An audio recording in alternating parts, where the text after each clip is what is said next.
Yo, what's going on? What's going on, everyone? It's your boy, Coach Ricks, man. The one and only half haircut TP, and the one and only Bishop, the great Don Juan Franks. Hey, man, Yes. this is your boy, Coach, and this is Coach's Talk, man, where we discuss all things OU related, college football related, all things in between. Before we get started, please hit the like button, hit the red subscribe button, man. Like the videos, ring that bell so you won't miss anything that we got going forward. Uh, what's up, man? What's up, everybody? What's going on? What's good? What's good, man? Just excited, man. It's a new day.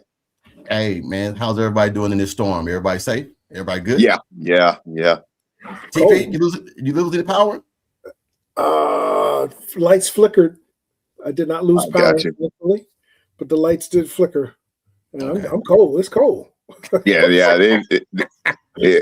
Dude, I went outside. It ain't for the faint of heart. I ain't gonna lie. It ain't for the faint of heart. Hey, So- man, look, I'm not gonna sit here and lie to you, man. I enjoyed myself being off. I enjoyed being home with the family, man, not doing nothing. We didn't lose no power. I mean, it was Okay. cold, but I mean, the people that go out there, man, and buy all these damn generators and all this stuff, man, and then I saw a cool sign, man, at like 4 or 5 lumber stores. They were like, no returns on anything you buy. Cause, dude, you see Home Depot line. I drove by Home Depot. It was like 85 people there returning generators, and I'm like, why would you buy a generator and then you really don't need it? You just buying to be buying it for whatever reason. But I'm just like, it's just, I don't know, man. I don't know. So I just thought I'd put that out there. Hey, Dwayne, I think I did send it to you, man. If you don't got it, I'll send it to you again, Dwayne. But other than that, man, everybody safe, family safe, everybody good. Yeah. Mama's safe. She doing good. She just like, when can I see the outside? That's it. Anytime you want to. Man, No, I need the black ice to go. I said, well, then you're gonna have to wait. Yeah. It's it is pretty cold now. I'm not gonna lie to you. -11. Hold on, let me send this to. No, it ain't that damn cold here and everything, but it's cold, but it ain't that cold here. All right, That's hold what I say, on, man. Kyle, I'll send you this. Go ahead. So, nah, that's what I was saying. When I stepped out, I stepped out on faith. I said, "All right, Mama, I'm coming to check on you." And boy, that next day when I had to go home, when it all hit, and it was nothing nice. Nothing nice. TP, how's Miss Lisa doing? She's excellent. She's in her meeting right now, virtually, and family's good. The children are great. Grandbaby's great. Good. We made it through the weekend of the ice because we didn't go out the house, with the ice on the ground down here in these mountains, these North Mountain, Georgia North Mountains I live in. Okay. Foothills. Oh, yeah. I live in Foothills. We didn't go out the house. Got you. From Saturday until today. Yesterday. I went out the house yesterday. Oh, man. I didn't go out the house yesterday. But everything's good. Thank you for asking. Right. Oh, man, no problem, man. But hey, we're gonna come on here, man. Like I said, there's a lot of things that I wanted to address and everything, man. We haven't been on in a couple of weeks and everything, man. But I know that with the addition of Jason Witten and everything for the tight ends coach, the new AD that we got and everything, man, I think that we need to address a lot of the things, man. But my first question to you guys, man, is I really want to know this season is what struck you as something that was amazing, and is there anything, man, that caught you off guard the way the season played out? And TP, we'll start with you. Is there anything, man, that caught you off guard, or is there anything, man, that amazed you by how it played out this year? So the defense was actually a little better than what I thought, considering Stutzman and Billy Bowman leaving. I thought the defense would be good, but I didn't think it would be as good. Right. was this past season. That was kind of, I always expect Brent to dial it up. I always expect that, but I just didn't expect them to be that good. Yeah. So did you think that they were going to take a back seat to the previous season and everything behind, when Danny Stutzman and Billy left? So you got yes. I thought they'd be decent, but you lost your heart and soul in the linebacker and Stutzman, and then you lose your heart and soul in the back end, Billy Bowman. So I was like, we'll probably have a little bit downer year for the defense, but actually the defense was better. Yeah. Which that's the shocker. They were better than last year. That's a shocker. Excuse me. They were this past season was better than the 24 season. Got you. Bishop? Yeah, what I was gonna do is piggyback off of him. I was truly thoroughly surprised because losing those two cornerstone generals off the Uso Dogs and to actually have people step up and not just 11, but 22. I kudos to Venables for forging them by fire. Okay. Well, I really did appreciate it because what he has set up from this point forward, if you're one of those 22, you are a starter. Whether you actually start the game or not, you're a starter. But do you think that it's because of some say competitive depth. Some people say it's just because Brent has allowed the young guys to play at the same level as some of those big guys, some of those seniors and everything. Think about last year, Mike Bogdanowski Jr. and everything. You talking about Cortland Guillory and everything as a corner. A lot of these young guys, man, we had this. Well, we don't know who's going to play corner opposite of Woody. I mean, not Woody. I'm sorry, my brain's going way back. We kept saying who's going to be the other corner, and little did we know that Cortland Guillory and everything, man, was going to lock that corner down and keep it all season. Yeah, he locked it down, and it wasn't no doubt who was the corner on that side of the field. So, yeah, go ahead. No, what I was going to do is, Coach, I don't want to give PV flowers because he told him we're trying to get people to replace you, and he held true to that. So the best person played, and if that happened to be a freshman, then so be it. But in order to hit explosive growth, I believe he did. Now it's predicated on us going to the next level. Now that we know we can make the playoffs, now it has to be the standard. Got you. And we're going to welcome to the show the one and only Mr. Dwayne Johns. What's going on, D? Did he go away? I think he went away for a brief moment. Okay. Well, he got him in the show. Well, hey, Jesse, yes. Jesse asked a question earlier, man, and I had answered that while we was in the green room. He had asked the question. Hold on, let me get to it. He says right here, Boomer, we getting any Clemson dudes in the spring portal? And like I told him, I'm very upset because the parents I talked to wanted them to go to Oklahoma. I can say it now because the players are already signed with some other teams and everything, and then some have stayed at Clemson. But there was a lot of parents that really wanted their kids to go to Oklahoma because two of them were recruited by Wes Goodwin. So they wanted to go where Wes was at because that was the reporter they had.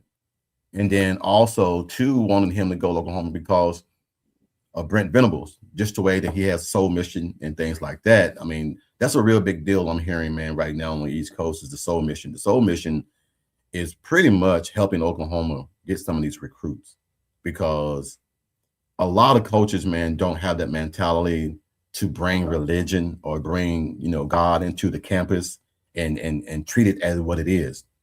And I think BV does a great job of doing it and everything, man, in the mixture of having mentorship, having the young men, having former players come in and let these guys know exactly what, it really is. So I'm very upset that we didn't get some of the guys that I really wanted. I really wanted the receiver more and everything. I really wanted more to come.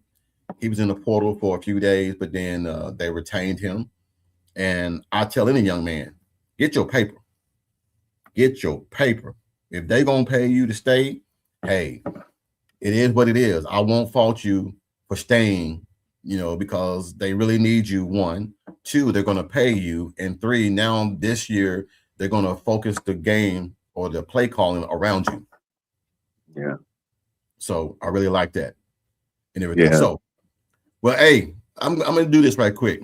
I got a special guest in the building and everything, man. We're gonna address this and everything, man. To all my podcast family and friends and listeners, I want to welcome this young guy and everything, man, or this young gentleman to the show and everything, man. This is very special for me because this is one thing, man, that I always get to say about someone that you really care about and really love and everything, man. But my younger brother, Brian Rixey, man, he has started his own podcast. And I always told people and everything, man, that if I ever got a chance to get my own podcast and I could support anybody, I would hope it'd be family.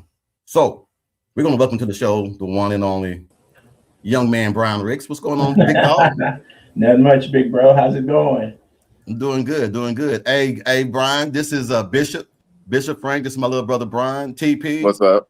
This is my younger brother, Brian. Boy, What's y'all good? look like y'all having an old school football flashback powwow. Who y'all talking bad about today? We're talking about everybody, man. We're talking about, how we talk about Oklahoma, man, and all the things. Yeah. Nothing wrong with that. Nothing wrong with that. So I told everybody before we started that what we're gonna do and everything. Your podcast kicked off when? Yesterday. I'm waiting on my LLC stuff to come in.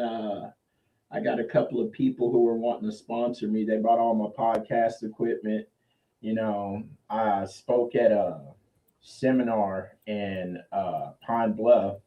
Didn't know the mayor and the governor of Arkansas were going to be there. And then everybody started calling me E.F. Hutton. Okay. And then one cat that I was up there with was like, man, you got a powerful story. You should pass that on. One thing we learned in recovery, your recovery works when you give it away. So that's what I'm trying to do. All right. Well, let's give everybody a little background. Like I said, TP, is you good now? Yes, sir. I'm good. No, I mean, Dwayne, you good, Dwayne? Yeah, the wife had called. She called right when I was about to get on. And, you got to take that phone call. She was running. She was running me. I said, you know what? I said, all right. I said, when I get finished, I just had to take my time and just go with it and just let her talk. I said, okay. Dwayne, you got to take that call because no man can sleep with one eye open. Look. Hey, bro. If I didn't, she wasn't gonna speak to me for a couple of days. And then, I said, you know what? Let me just go ahead and do that. So, my gun sweetness said my gun sweetness said the boss called. Hey, man. Hey. All right. I had to do what I had to do. All right. Do what you had to do. Nothing. You didn't take that phone call. We were all gonna get cussed out. Who you lying to? Hey, I would have took it for the team. I would have took it for the team tonight. Y'all crazy. I heard that. All right. So Brian, I want to give you the floor for a few minutes and everything, man, to let everybody know your story. I know the story, but I think it's a story and everything, man, that needs to be. Hold on, let me mute everybody right quick. That needs to be told. I think what it is and everything, man, it's a powerful story because it shows a young man growing up and everything, man, with a lot of things going on. And I don't want to use the word demons, but a lot of things, man, going wrong in his life and everything, man. And you try to figure it out the best way you know how. And sometimes you're supposed to go left, you go right. And then even though you got to the final point to where you are right now in your life and everything, there's a lot a lot of roads you went down that you didn't need to go down. So take the next few minutes, man, let everybody know, man, what you went through, man, and how you recovered and where you are now. Cool. As I always start, I just want to first off thank God for this opportunity and this blessing that I got, because one thing that I've learned in this 50-something years, that just because you're here doesn't mean you're actually here. So a little about me. Again, my name is Brian Ricks. I am the younger brother of the great Coach Ricks. Shout out to you, big bro. But I know a lot of y'all have probably heard the story about how my brother and I and our sister grew up. We didn't grow up in a bad household or neighborhood. We grew up in a generation where that old statement of it takes a village to raise a child. We grew up in a village, aunts, uncles, neighbors, like Mayberry. You walk down the street, you get in trouble, you're going to catch 3 whoopings before you get there. But, I can't really say that my life was bad. I just, I tried to live up to a standard that wasn't my standard to live up to. Our father, and in retrospect, looking at it now, conversely, our father was an amazing man. He really was. He was that guy that everybody looked up to, everybody wanted to be like, and then you had my brother who was like, I don't want to say that he was perfect, but in my eyes, my brother was the blueprint. You know what I mean? Like that one big brother that every little kid wants to be like. And I think that's kind of what set me up for failure. That my father tried to enforce an image on me that was not mine. We had my brother Willie, who was good at like dang near everything: basketball, baseball, football, track. And here I was, this kid that wasn't really not athletically proficient. I was just, I was more or less the brainchild. But here I am. Yeah. Hold on, let me stop you, because let me tell you something. This little shit right here, man. You need a computer fix. You need a program. You need whatever. I don't know. And he never went to school. He never went to no technical school, no whatever. But Brian can do programs. He can do some shit with a computer. And I never understood a kid that wasn't disciplined to do things. It came easy for him. And I'm like, he sat here and say that I was the perfect child, which I wasn't, but I just worked hard. I just worked real hard for everything that I have. And Brian he didn't really have to work hard, because when it comes to the knowledge of the computers and hardware and all that, I had no clue. So I don't know if it was just because he just had, I mean, the boy's a genius, man. I'm not gonna say to tell you nothing. When it comes to some certain things on a keyboard and things like that, man, he can do some things and everything, man. So sorry for interrupting you, man, but I gotta let that be known, man. Like I said, that's a gift, man, that God gave you and everything, man. So thank God that you're using it now. Coach, I was just about to say what you just said. I was just about to say he's a natural genius. That's what it is. Yeah. A natural genius. I appreciate that. And it looked like little brother needs to fly his colors. Who is his team? My team is whatever team my brother with. No, man, you gotta get your own team. Keep it real, man. Here's how I'm trying to make sure I can quantify this in a understandable way that everybody can understand.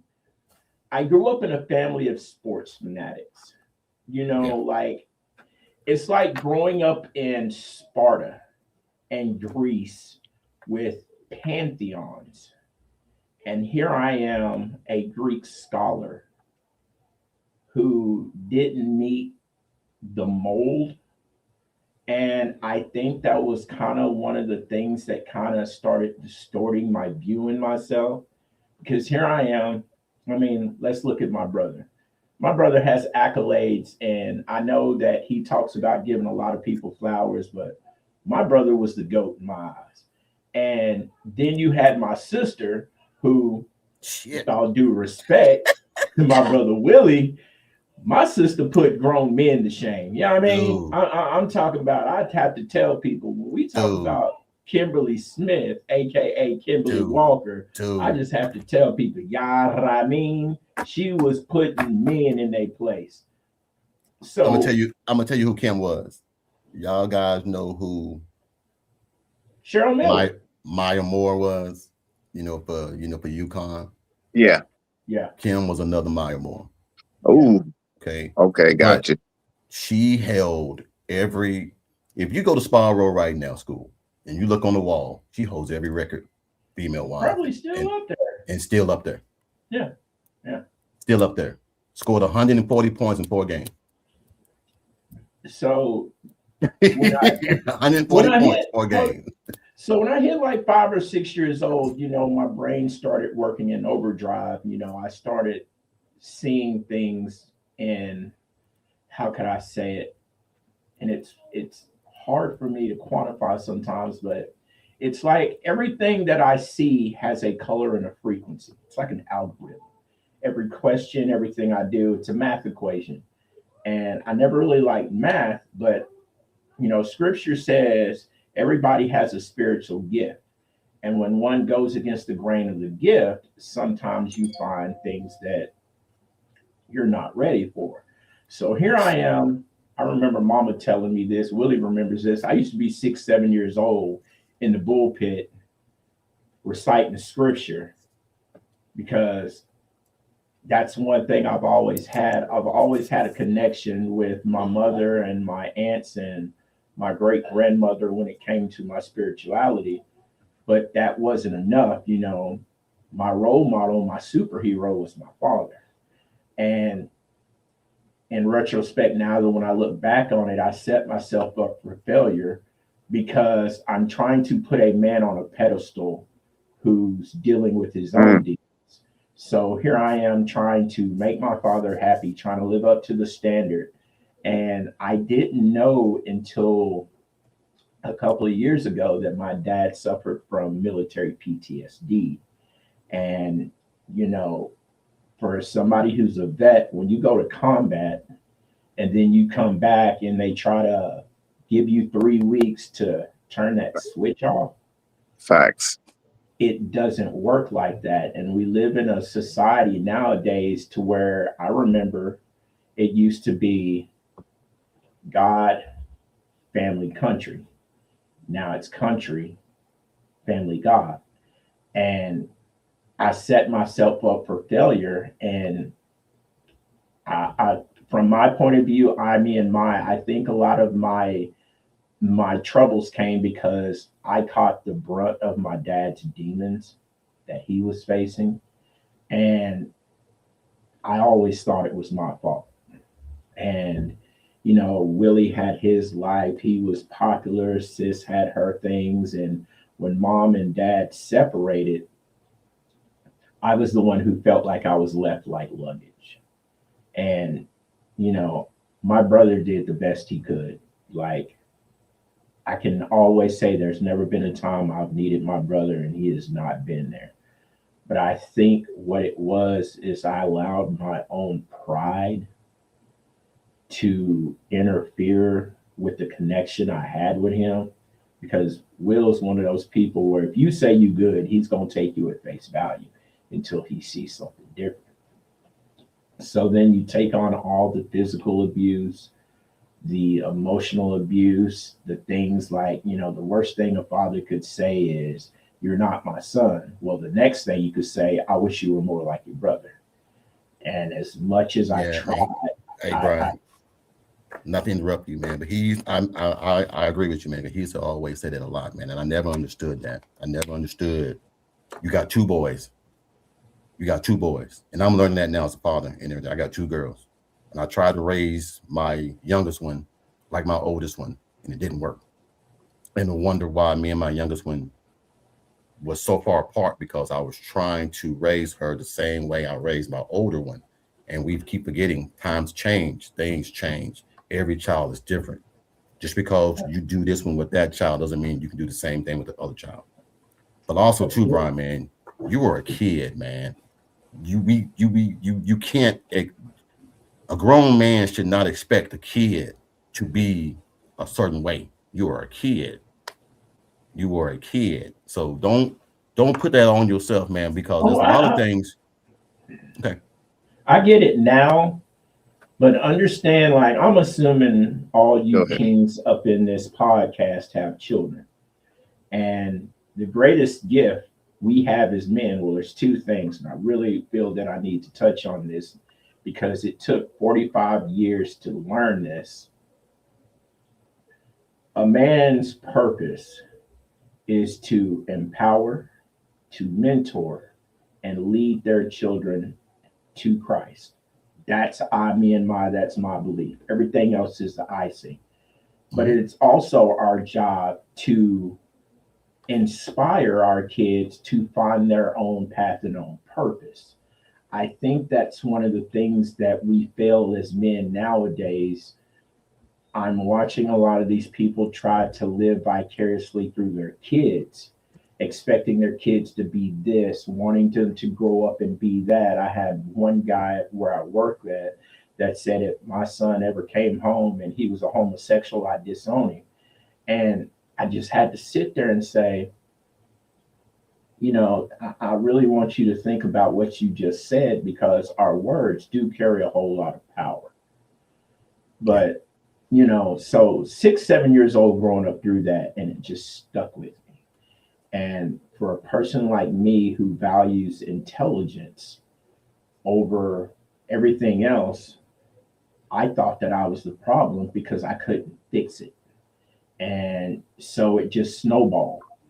And I started packing it down until we got to Jacksonville, and my mother was struggling. My brother hadn't moved from Fort Smith, and it was just me. Now, mind you, a kid who suffers from emotional and physical abuse, who has PTSD at a young age from some of the wild things that we've had to see, you know, it's hard for a child's brain to rationalize it. And speaking from an addictive mindset, most people use drugs in order to either numb the pain or that's the only thing they know. And when a ball starts rolling, it starts to pick up on every single thing it knows. And then it kept packing, because you know what they say, you're a man, put your big boy pants on. You know, you're not supposed to cry. You're not supposed to deal with that emotion. And I kept packing it. Then I found marijuana, and it numbed the pain. And then I started having nightmares. And then I got into crystal meth, because when you're on meth, you don't sleep. There's no nightmares. So all of that going on, and I'm literally telling myself, I will never grow up like that man. I will never be in prison. I will never get kicked out the military. I will never be absent from my kids. I won't do this. I won't do that. But I think the problem my dad had is he never found help for his demons. And not only did it destroy our relationship, but I can't speak for my brother, but I know it kind of messed up their relationship, the relationship he had with my sister. Everybody. And, you know, I carried that pain for years, and it cost me my military career. It cost me my family. And, you know, you get one point in time to where you're sick and tired. People say once you hit rock bottom, there's no place to go but up. Man, I don't know who told y'all that lie, but you can move from side to side. You can get a shovel and dig you a bigger hole. All right now. But I found my place, and, you know, people say it's weird, but here I am, one point in time. It's September 26th. Hold on, Brian. The one thing, as you see who's in the room now, it's our sister, my older sister's in the room. Sister right there. Oh, snap. When you say the one thing that you did not want to become, that is the one thing you became. Yeah. And the more we try to avoid being someone, and the road that we go down to try and not be like that person, you become that person. Absolutely. And the same thing that you said was the same thing that I said. Our dad left us when I was 12, you were 10, Kim was 14. Absolutely. So the one thing I said to myself and everything, I've been married 26 years, and the same thing you said, I said, I'm never going to leave my wife. I'm never going to have my wife have to understand or worry. Do my husband love me? Is my husband going to leave me? Is my husband going to do these things? And that's one thing, man, that I try to empower young men today. And if anybody's listening to this, I always try to tell them. That's why I love being a mentor to young men and everything, man, is because you can try to point them in the right direction. Now, sometimes they might not go. Sometimes they hear one thing, one ear, and not the other ear, and then they do their own thing. I'm going to tell you to go left. And if your ass go right, whatever happens, that's out of my control. But I carry that weight because I allowed you to go right instead of telling you to go left.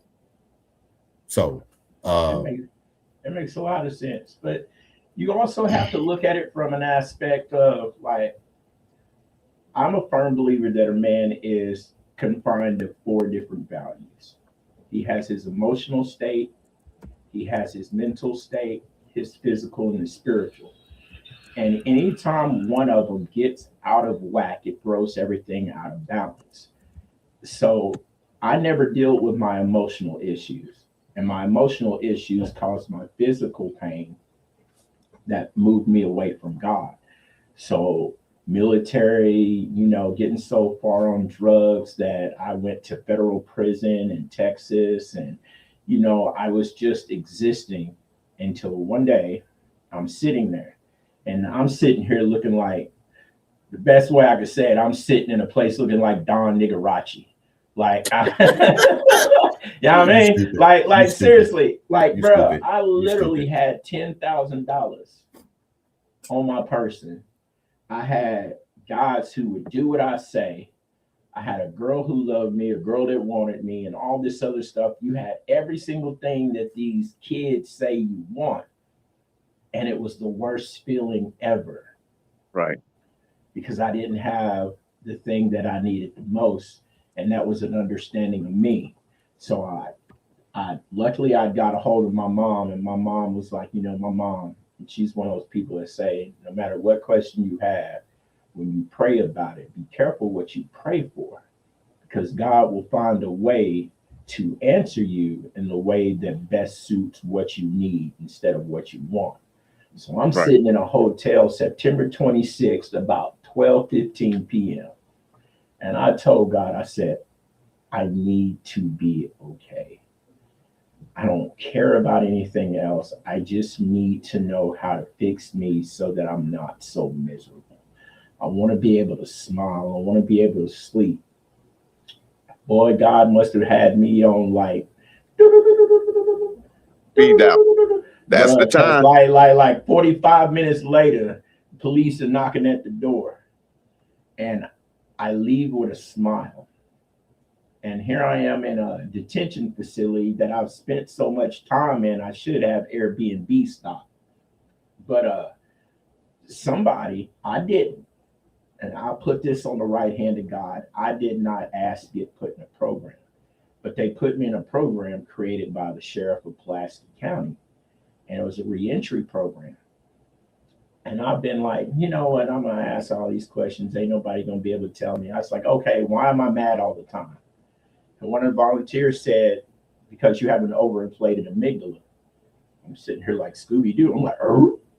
And he said, yeah, when you get emotionally distraught, your amygdala right by your hippocampus inflates, and it causes your logic, your frontal cortex, to get moved to the back. For a person who uses substances, it changes the balance in how we feel and how we think. So I started asking questions. And I asked somebody, what would it take for me to be able to find the purpose I was created for? Everything else is just icing on the cake. And these 2 guys took me under their wing. One of them's name was Prentice Hall. Dude's like mad genius. And he was like, you need to write your vision statement. How do you see yourself at the end of the game? Correct. And I remember I want to live a glorious, Christ-filled life, successful in the career that gave me purpose, enjoying quality time with my family, being able to be a voice for the voiceless, and mentoring the least, the lost, and the last, while still having time to play my video games and watch my anime. You know what I mean? And he said, walk in that. What does it take to get to that? And he showed me this video with this guy named Eric Thomas. And it like literally blew my mind. It's the story of the guru. And I'm not trying to step on dude's toes, but it really makes sense. He said this guy walked up to this guru and said, hey, man, I want to be successful. And the guru said, all right, well, meet me at the beach at like 4 o'clock in the morning. A man's like, man, I want to learn how to be successful. I ain't trying to learn how to swim. But he shows up, suit and everything. The guru's like, all right, you ready? So they start walking in the water. And they get up to where it's like chest deep. My man's like, this dude crazy. He said, man, I ain't got time for this. The guru said, man, I thought you want to be successful. He said, I do. He said, well, come on. So when he got out there, dude was about water was like up to here, right? And the guru puts his hand on dude's head, right? And starts holding him down to the dude about to pass out. And then right when dude about to pass out, he jumps up and he's like, ah, ah. And dude asked the question. He said, when he was underwater, what do you think he wanted? You think he wanted to be successful? He said, no, he wanted to breathe. He said, unless you want to be successful in anything more than you want to breathe, you will fail. I'm a person in long-term recovery from substance use disorder, and every day I have to want to be sober more than I want to breathe. Because they say, quote unquote, everybody has a relapse in them. I ain't got another relapse. I got a relapse in me. I just don't have another recovery. Because when I go hard in the paint. So I have we know that. I have to work like I want to breathe. And that's how I started living my life. You know, I have these values that I learned from in the military. It's leadership, loyalty, duty, respect, selfless service, honor, integrity, personal courage. That's how I live my life. And it started getting hard at first, man. Them first 90 days, ooh, boy, people say the wrong thing. You want to, well, I swear to God, there have been so many people. Fire test. I got a mouth like a savage. You know what I mean? Like, I cut to the quick, but I'm learning patience and grace. And I asked, like, why am I going through all this? And a brother hit me with a quote from Dr. King. A man's success is not defined by where he ends up in life. It's defined by how he stands through the chaos, the tribulations, and the struggles. Yep. I don't want an easy life. I want a life that's worth living. So I started, doing the things I was supposed to. And I watched this thing with Steve Harvey. It says, you have not because you ask not. So I started asking, like, God, hey, I want my own place where I don't have to worry about somebody waking me up at 1 o'clock in the morning, asking them to go get them dope, or I'm going to get kicked out their couch. I want a place to where I can close my eyes and not feel like somebody's trying to get me. I want my own vehicle. Man, look, when God showed up, he showed out. I'm 5 years clean sober. I own my own 4-bedroom house. I get paid. I'm a federal felon on state probation, and I get paid from the federal government. Amen. God, I mean, look. Now, how that work? Look, You're a felon, but you get paid by the federal Look, government. look. Hey, bro. Hold on, Brian. Go ahead, Dwayne. That right there is by grace of God. Yeah. There's no other explanation. There's no other explanation for that. That right there is straight up God all the way. Yeah. And what I was going to do is let you know, is you heard me say fire test. Well, what you went through is the 3 Hebrew boys. Yes. And see, a lot of times people they hear a rhetoric, Brian but they Bishop don't is the bishop. understand. You need to listen to him. The context. They don't understand that the fire test is not to consume you. It's to bring up the impurities, like you are pure gold, because you are. Because you warn at and conception. So if you want at conception, everything that comes to test test the incorruptible seed that's within you, waiting to hit explosive growth. And you hit your explosive growth. That's why when you live now, when you tell your story, people's going to be able to really sense that a fire test is just that. It comes to test what's in you, not you, and stand the test. Because understand, like you said, that poopy diaper was a rough gig in the first part of it. But understand, as you kept standing, it kept getting easier, and you kept understanding, okay, well, if he did this, then he can do this. Or if he got me this, he can do this. Absolutely. There's a method to the madness. And that goes for all of us Sooners as well. There's a method to the madness of that 6th and 7th season when everything was crazy. And we couldn't even fathom it. Just look. We're on the brink of something, but we're not finished. We're still in the process, and we got to trust the process. I humbly agree, sir, because that's one thing I'm learning. You know, I'm in the process, and there's times that I wanted things to be easy, but then I reminded myself, because I asked, like, I work in a facility now with over 80, 90-something men who are being detained and like 30-something women. And they're constantly asking, man, why is this so difficult? Why is this so hard? And I said, okay, well, here's the question. If the governor was to just take away all your charges and gave you $50,000, how long do you think it would last? And a lot of guys really thought about it. And they were like, I honestly don't know. And I said, the reason why we go through the things we go through is so we can be worthy of the blessing that is waiting for us, that's already been predetermined. We just got to go get it. And there's no sense in having that blessing waiting on you if you ain't willing to put in the work.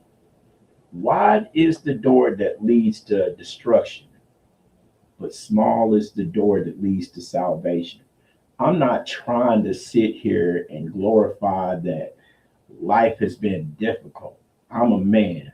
I'm where I am today because of the bad choices that I make. And I tell people I'm not addicted to drugs. I'm addicted to bad choices because the bad choices that I made were not the ones that were supposed to be made for me. When I started walking in the grace, that's when I started seeing the blessings and the things that I get every day. Boy, y'all about to get it now. So I tell people like this, look, I'm in a position right now to where my purpose is so fulfilling to where I'm the only person at my facility that goes to work every day with a smile on his face, because I was inspired to save lives, and that's what I'm doing. You know, I tell people, when it comes to being a man, we're the greatest creation. Everything else was spoken into existence, light out of the darkness. But our Creator took his time to take us, create us by hand, and put a part of himself into us. And gave us dominion over everything. So I'm created in grace because there's not another me. There's like what, 8-9 billion people on the planet, 3 billion of them probably in China. And if you look at everybody's thumbprint, nobody's going to have an exact match. Not fraternal twins, biological twins. So my Creator can take the time to create something so minute like that, that means my life has purpose. And when I'm walking in that purpose, man, boy, that'd be like Oklahoma going like straight through gut throating everybody, and then I'm just gonna be sitting there watching. Hold on, it's coming. It's coming. Absolutely, it's coming. It's coming. Hey, give me a quick question. Do me a favor. Your podcast. Let everybody know what the name of your podcast is. I'm gonna help you find do the YouTube and things like that and everything, so people will start watching your podcast and everything, man, because I think it's a story, man, that a lot of people need to hear and everything, man, that's not listening to us right now. Because one thing that I do understand, I do know and everything, man, that like you said, bad choices are being made every single day. Yeah. By young men, young women, older people, people, man, that don't have a voice are making bad decisions. So I think people need to know and everything, man, where they can find you and everything, man, so they can start supporting you and your podcast and everything, man. So what is the name of your podcast, man? And are you going to start doing it, what, daily, weekly? What you going to do? Well, I'm going to do it as much as they tell me I can. I'm learning as I go. So what I started is I wanted an LLC I want to start doing either a nonprofit or something. It's going to be Change to Change Leadership. You know, I find myself in a position to where I'm able to have conversations with the veterans and people who served in the military. We have we have a couple of juveniles in our detention facility that have murder charges, and they don't listen to nobody. And I'm walking by, sitting here talking about anime, and then they just start talking to me, and everybody's like, they don't talk to nobody because you ain't talking about what they want to hear. You know, we have this thing that as peers, we meet them where they're at. So I play video games, I do anime, I hang out with kids, I hang out with adults. I think that's what gave me a grasp on everything, and that's how I'm trying to do it. Yes, sir. Excuse me, Brian. I have to ask you, you play Call of Duty too? Absolutely. What about Madden and NCAA? No. So here, hold on. Brian don't play. He don't play sports game. He plays. Whoa.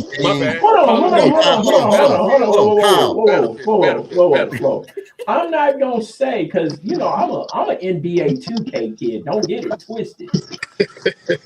Here's my thing. Here's Dungeons and Dragons and all that shit. No. So here it is. And here's from an inquisitive mindset. I've lost my respect for the sport of football, basketball, and a lot of things because they took the heart out of it. You get what I'm saying? Like, you're giving people royalties before their first year, where Jordan and Magic and Kobe and Bird and all these goats that came before paved the way. That's one reason why, if anybody ever asked me, I prefer college football more than the NFL. Oh, most definitely. Because I may not watch it like you gentlemen, but I do have the respect for the heart that these guys put into what they love. They play it because I'm saying that's how they used to be. They're getting paid now, so it ain't the same no more. Well, ethically now. But my podcast is called Broken Chains Podcast. I use, awesome.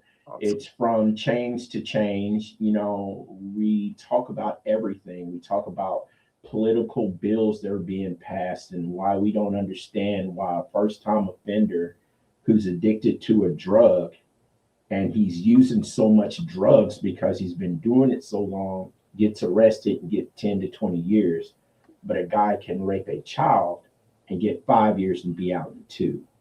So we ask those questions like, where is the level of humanity? We talking about change, Right. There's a couple of guys, when I completed the program I went to, I put myself in long-term treatment.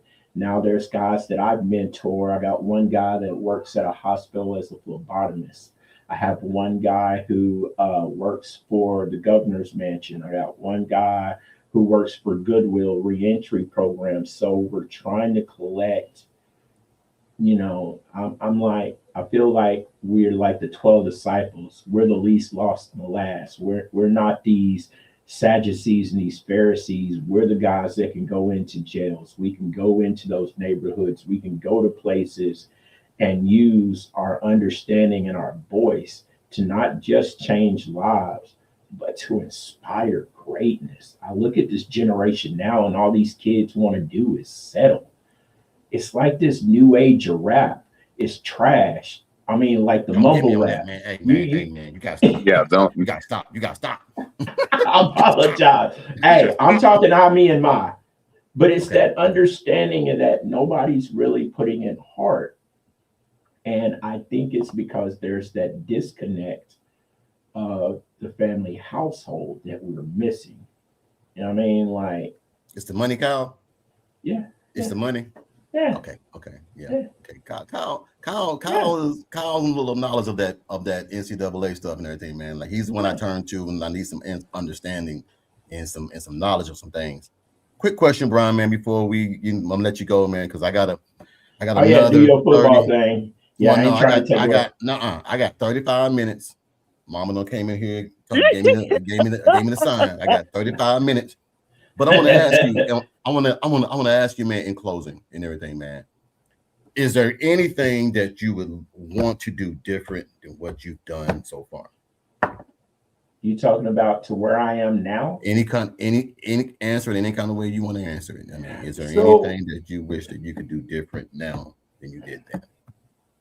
Oh, well, what I do now is I put God before everything. You know, I have a lot of people I work with that plan their classes and got their stuff scheduled 6 weeks in advance. Before I facilitate any group or teach any class, I hit my knees and I ask God to remove me from the equation. And I'll ask him to allow the Spirit to move through me so that whoever needs to hear the message can hear what they need to hear so that they can actually get the blessing that's been given to me. I don't know any other way to do it because that's my purpose. I glorify God in everything I do. We even have a class called Moral Flag, and the facilitator's a really brilliant guy. He said at the end of the day, if you could, before you lay your head down, you can sit there and say, I did everything in my power to glorify my higher power. I can lay my head down. So I try every day to fulfill my purpose, because when it's all said and done, I'm not trying to have any accolades. I'm not trying to have anything put on my tombstone that shouldn't be there. All I'm wanting to hear is, well done, my good and faithful servant. I'm Gucci. I mean, Quick question, man. Quick question. I know Kim's in the chat and everything. I want you to chime in, Kim, on this, man. I'm about to say this. I'm gonna go back a couple of months and everything. I don't know if you heard, Brian. I did this Fort Coffee greatest team. Yeah. When you gave flowers, yeah, to everybody. Uncle Jerry, and the new generation told my ass up. Talking about you can't have the best football player if you don't have so and so and so and so. Now, I tell anybody who want to listen, if you ain't never seen Mark Taylor as a running back, you don't know. If you ain't never seen Gary Phillips on the basketball court, you don't know. Yeah. You ain't ever seen Michael Walker on that defensive side knocking people out, you don't know. Now, here's the one thing. If you ain't seen Kim Walker, Tammy Delk, Kebe Andrews, and Yolanda Whitfield running that 400, you don't know shit about Spiral. Now, Kim, you can chime in if you want to. I'm just telling y'all is that a lot of you young guys got to understand the blueprint was there because the older people, your mom and your dads, your uncles, your cousins, paved the way for you guys. Thank you. I know I was absolutely right. I'm not gonna sit here and lie to you guys. Well, I'm gonna answer that, and then I'm gonna let you gentlemen get back to it. It's because they haven't heard the right to be at the big God table. See, right now they're at this generation where there's so many seats. Thank you. They just pick a spot. Yeah. I tell people. Hey, man. So it's like this. It's like this. You cannot tell a vet that you know what war is like until you've been shot at or had to take a life. You can't sit there and tell me what it was like 20 years ago or 25 or 30 years ago when we played Jacksonville High School was going up against Cabot and y'all were killing these cats and everybody was mad saying you had an unfair advantage. No. I just look at it like this. Unless you've earned the right and put in the work, just keep asking Google to live your life for you. and use them and chat GBT to handle your business for you, and let grown folks handle grown folks' business. I'm just saying, we had card catalogs. If we wanted information, we put in the work to get it. If we wanted to be heard, we had to earn the right to be able to speak at the table, not just because we've got a free platform right here to where people want likes and views. I don't need your likes and your views. I need your attention so that what I'm saying resonates, because I don't want to listen to anybody say anything that it don't mean jack if you ain't earned the right to say it. That's why I don't get into LeBron and Jordan debate. Yeah. I mean, we ain't gonna go on that one. Anyway, anything else, man, you want to say, man, before you get up out of here, big dog? Thank you, gentlemen, for allowing me to share this story, man. It's I appreciate you, gentlemen, and you kings setting the stage for me, because I may not jump in here a lot, but I do watch videos, and I really have to say thank you, gentlemen.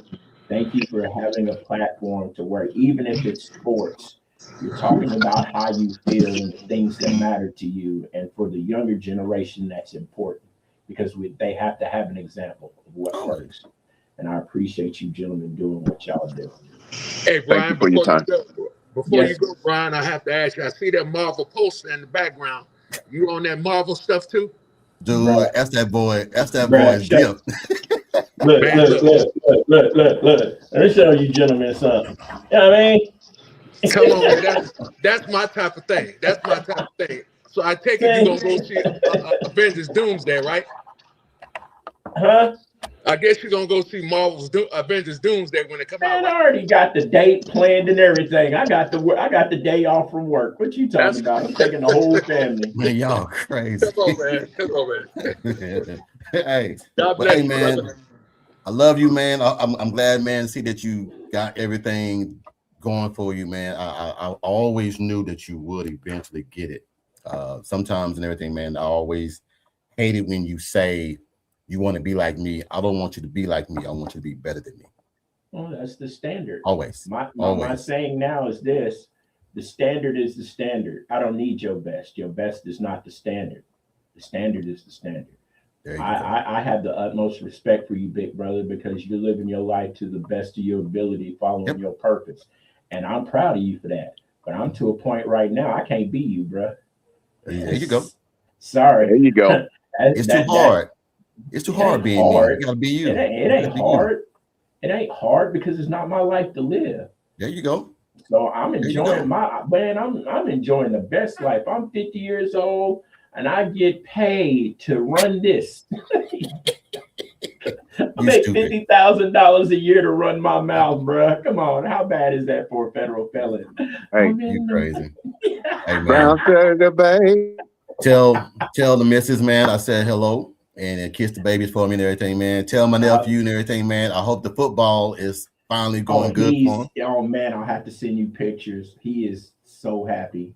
Like Good. You've sparked something in my son that you were like his new favorite role model. And to me, I'm really thankful because he could be with the rest of these kids, but he has somebody who looks up to other than me. And I'm blessed that it's you.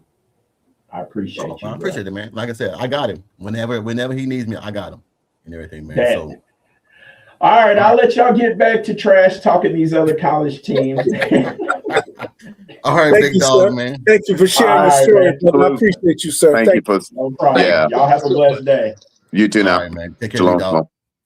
All right, man. Hey, that's my little brother, man. Like I said, that's the one, man, that every time, man, he calls, I gotta take that phone call because he had a real hard life and everything, man. I think and everything, man. My dad wanted him to be something that he wasn't.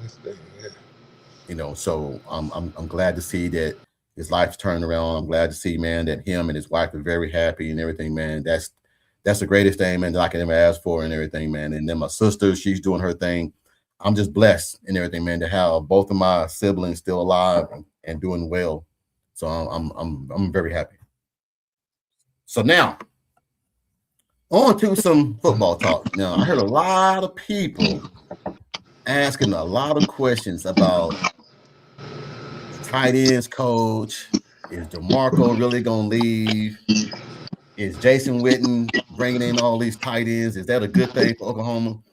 I'm going to ask you guys this question. Oklahoma has a legacy to be great. To you, what is that legacy?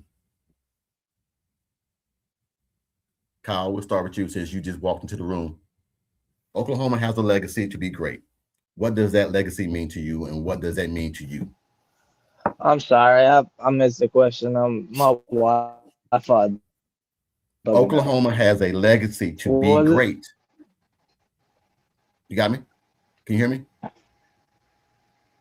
think he froze. Yeah. Mm-hmm. All right, I got you. Oklahoma has a legacy to be great. Can you hear me? Can you guys hear me? Yep. Yeah, I can hear you. Can you hear us? Yep. Okay. Go ahead and ask your question, Coach. No, I was just saying Oklahoma has a legacy to be great. What does that mean to you, Kyle? I mean, I feel like they're moving in the right direction. I don't know what's the trajectory of the tight ends coach, because I mean, I don't really know enough about him. I know he's a good ass tight end, or he was like one of the greats at Dallas. Not only that, he went to coaching too, man, for a few years, man, won a few state championships and everything, man. But yeah, I think the stigma that he that's carries. high school though, bro. Hey, you gotta start somewhere, man. You gotta start somewhere. I'd rather have the dogs that are good in high school come and play for us than guys that's just I just don't know what it is, man.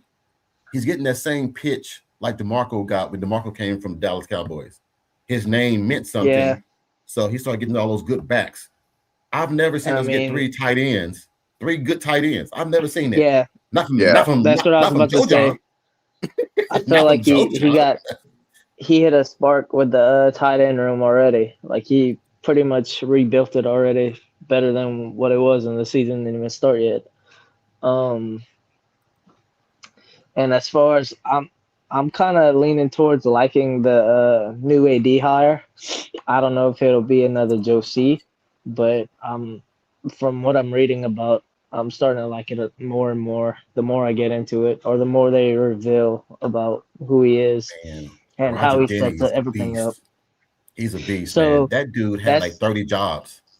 Yeah, that's something I wanted to talk about too. I found it really interesting. I know some ADs probably do this, maybe not, but have y'all heard about how he's setting everything up? Like he's pretty much going to be over football, and then he'll have a partnership with another guy that's over other sports. So that tells me they're serious about getting this football program back on track. His AD that excited me. His AD is going to take over all other aspects and everything, but the new AD, Roger, is going to take over football and basketball. Right. Yeah. That's it. So that pretty much tells me his priorities. So that kind of gets me up. Because to be honest, like I watch baseball and I watch softball and I watch basketball even, but like there's nothing like football at Oklahoma.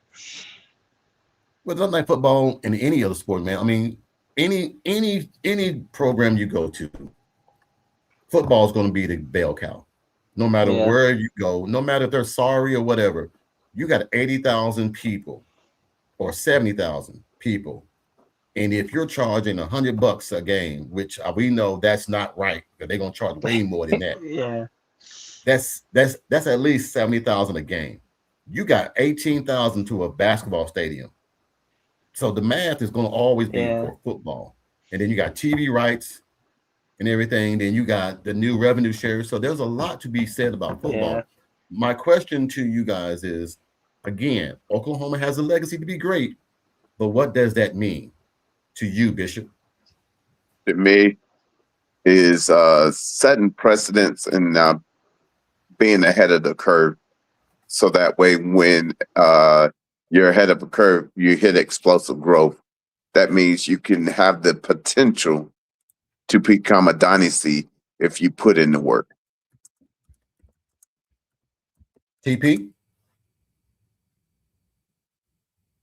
Coach, I know one thing. I know this new AD ain't gonna catch one pass and ain't gonna throw one pass.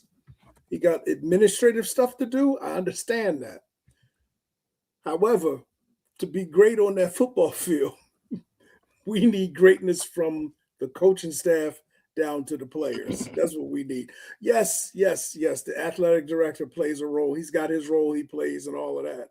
But he's not going to catch one pass, and he's not going to tell anybody how to catch a pass. And he's not going to throw one pass, and he's not going to throw anyone. So the athletic director, to me personally, it's whoever. It's whoever is politically connected to get that position. I'll say it like that. And he's got a job to do. Okay. He's going to do his job, and if he don't, they're going to get rid of his ass. TP, I got you. He'll bring more donors. Hey, he's got a job to do. And if that's his job, he better get on it, damn it, because it's looking like we don't want to spend a lot of money. So if that's his job to bring more donors, then he better get on it, doggone it. Real simple. I think the money aspect is, we always keep talking about Oklahoma don't want to spend money. I just think Nagy tries to find a better way to spend the money. I don't think that he doesn't want to spend the money. I think he tries to find, and I'm gonna say this and just my own interpretation of this. He tries to find a 2-for-1 coupon. He tries to get the two guys compared to one guy. And that's just my saying. I haven't read that nowhere. I don't know that's what he's doing. I'm just saying from what I'm seeing, what he's doing, because 3 tight ends he brings in. Then you bring it in 3 wide receivers. And then you bring it in 3 offensive linemen. I mean, so you're bringing in all these guys of 2 and 3, not just 1. But I'm thinking everything, man, the legacy is what it is. We keep sitting here and talking about the negativity of all the things that has happened to Oklahoma. I want to give some flowers for all the good things that's happened to Oklahoma so far. I feel like, look at the coaching staff from all other schools. Besides Crazy Lane going to LSU, what other program has the high-powered coaching staff like Oklahoma? I'll throw in Georgia because I think Georgia has a great offensive staff and a defensive staff. But what other coaching staff can say, from tight ends coach, running backs coach, offensive line, wide receiver coach, OC, who has a better staff than Oklahoma? I don't know, but Indiana looking pretty nice with what they did this year. I'm glad we got on that. Let's jump on that. He did that on purpose. Hold on. Indiana ain't gonna be shit next year. That's why the Heisman Trophy candidate brother jumped in the transport portal. He know all those damn seniors are gone. He ain't gonna have no damn team next year. They're gonna be trash. Correction. That was a one and done. Correction, coach. You called them seniors. Yes. You meant to say super seniors. I apologize. Super duper seniors are gone. Hey, that's why that young man transferred out. They dominated every team they played this year, though. Oh, don't get me wrong. Hey, I'm giving them the flowers. I'm just saying. Yeah. If this is a dynasty, if they're building something like Oklahoma, why would the quarterback that had the front seat to the starting position next year transfer out? Yeah, that was kind of weird to me. He knows they're gonna be trash. It doesn't seem like they're gonna get another quarterback either. Bevo body goes, you crazy as hell. Y'all got lucky this year and won that one against Texas Tech. Don't get me on your ass about this softball, because we won 4 in a row. And y'all barely won 1. Say, Coach, I just have to say, I see our buddy Bevo's been running off at the mouth. Yeah. I just have to say this. Oklahoma's standard is winning championships. And the King said it best when he said, how did he say it? If you want to win championships, Oklahoma's known for championships. That's why they leave Texas to come to Oklahoma. Hey, while we're on this subject, why is Texas always the preseason favorite? Because it doesn't matter what happened. I'm gonna tell you the reason why. There is no other program that sells more merchandise. There's no other program and everything that that has the revenue sharing like them.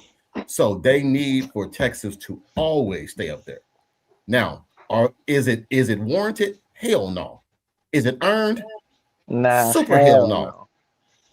Mike White ass finally got a championship because Patty let him have one. They was in a different bracket. If they would have been in the same bracket, they would have whooped Texas ass. So don't do this, Bevo. Don't do this. He knows that. He knows that. He knows that because all Texas Tech had was Matt and that candidate. If they had another, she ran out of power. She ran out. That's what it is. That's all. She ran out. She pitched every pitch from start to finish. Trust me, y'all. No, Come on. Is that Bevo? All I'm saying, I haven't seen Bevo since the regular season. The whole playoffs, I ain't seen his ass not once. That's what we're talking about. Hey. Ever since they didn't make it, he's been obsolete. He's been Oh yeah, and now the off season's back. Hey, Texas is defending Natty champs of the off season since Vince Young. So they've been he's about to be off the sale. Archman is already the Heisman favorite and everything. Jesse says prediction where Indiana finishes in the rankings next season. Dude, they're gonna be bad because everybody gone. I don't know, man. Like I think, man, like the beginning of this year, we all thought, they might have had a good run the year before, and then end up winning the Natty. So I mean, I don't know. Sig might be the man, bro. Dude, look. Because I mean, that was Sunbelt players that he brought with him, and he did that. I mean, now here's the bigger picture: is he gonna stay? Is he gonna stay? Where would he go right now, though? Dude, he's the hottest name right now. If he wants to go somewhere, he'll go somewhere. Yeah, I mean, I really think DeBoer's on his way out. I think that's what Sig's really waiting for. He's waiting for that Bama job, I think that's the man to take it. I think Lane wants that job real bad. That's why he waited so long to take the LSU job. I don't know, man. He was hoping that. Bro, Lane might be onto something at Baton Rouge, bro. I'm telling y'all that Lane is doing some. Gonna fit. Hey, it's gonna be a gauntlet. Lane Kiffin in Baton Rouge. Lane Kiffin and LSU are like peanut butter and jelly, bro. That's it. I've been here. My friend been talking about that down here. He was, oh man, we got Lane Kiffin and all that. You know, they've been bragging and talking and all that. You know why I think that might not work? They still got to prove it on the field, though. But true. Oh yeah. Here's the thing. The one thing we've learned about Lane, we know about Lane. He talked more shit than anything. He tweet more than anything. So does LSU, though. Yeah. So here's my thing. A lot of people, even a lot of guys from LSU, even some of their podcasters, I know some parents down there. Everybody's worried because they don't really know if he's in for the long haul. Yeah, because I mean that's if you give him more money, he's gone. Oh yeah, but I mean, not many schools could give more money than LSU can. There's very few. I bet you USC can. Yeah. They don't know. Why would he go to USC again though? He got ran off at USC. Yeah, but I'm just saying. Give that money too. I'm just saying, winning cures a lot of evil ways. If you start winning, I guarantee you and everything. So it's just, I don't know, man. But yes, Jesse, I can't wait for that game too. I can't wait for September 19th, LSU versus Ole Miss. Yeah, that's gonna be the game that I would love to go see. That's already a big game, even without that. That's starting to be a good rivalry, even without Lane in the mix and all that. Next question: do you think they'll get their quarterback back? Who?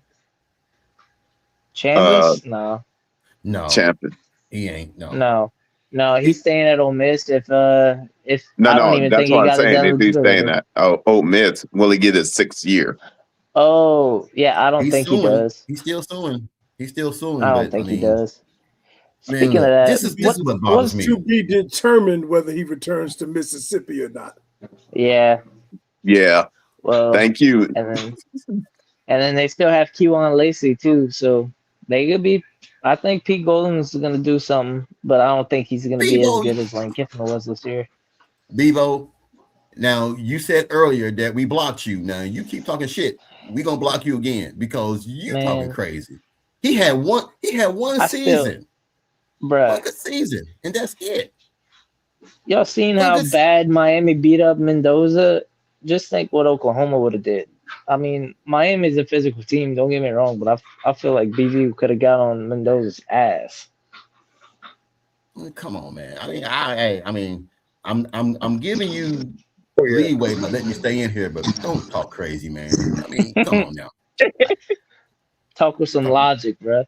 At least talk Yeah, with some logic, man. At least with some logic. You can always be like me and ignore his ass.